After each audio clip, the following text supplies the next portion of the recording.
সাক্ষী হাজির না হওয়ায় মাগুরার শিশু আসিয়া ধর্ষণ ও হত্যা মামলার ৭ম দিনের শুনানি হয়নি।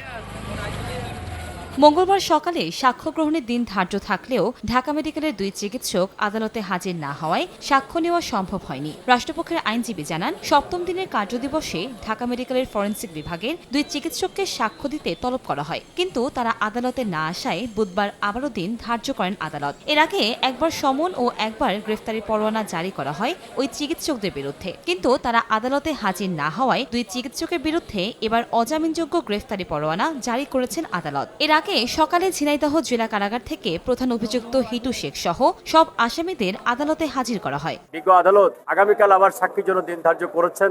আমরা আশা করছি যে অবশ্যই আগামীকাল ঢাকা থেকে ফরেনসিক বিভাগের 2 জন ডাক্তার বিজ্ঞ আদালতে এসে সাক্ষী দিবে এবং তাদের সাক্ষ্যের মাধ্যমেই এই মকদ্দমার সাক্ষ্য গ্রহণ সমাপ্ত হবে এবং সাক্ষ্য গ্রহণ সমাপ্ত হতে বাকি যে প্রসেস আছে প্রসেস মেনটেন্স করে অতি দ্রুতই এই মকদ্দমার রায় ঘোষণা হবে। গত 6 মার্চ মাগুরা সদরের নিজ নান্দুয়ালি গ্রামে বোনের শ্বশুর হিটু শেখ শিশু আসিয়াকে ধর্ষণ করে হত্যার চেষ্টা করে। পরে চিকিৎসাধীন অবস্থায় 13 মার্চ রাজধানীর সম্মিলিত সামরিক হাসপাতালে মারা যায় আসিয়া। এই ঘটনায় তার মা বাদী হয়ে মামলা করেন। এই মামলায় 13 এপ্রিল পুলিশ চার্জশিট দাখিল করে। পরে 23 এপ্রিল অভিযোগ গঠনের মধ্য দিয়ে বিচার কাজ শুরু হয়।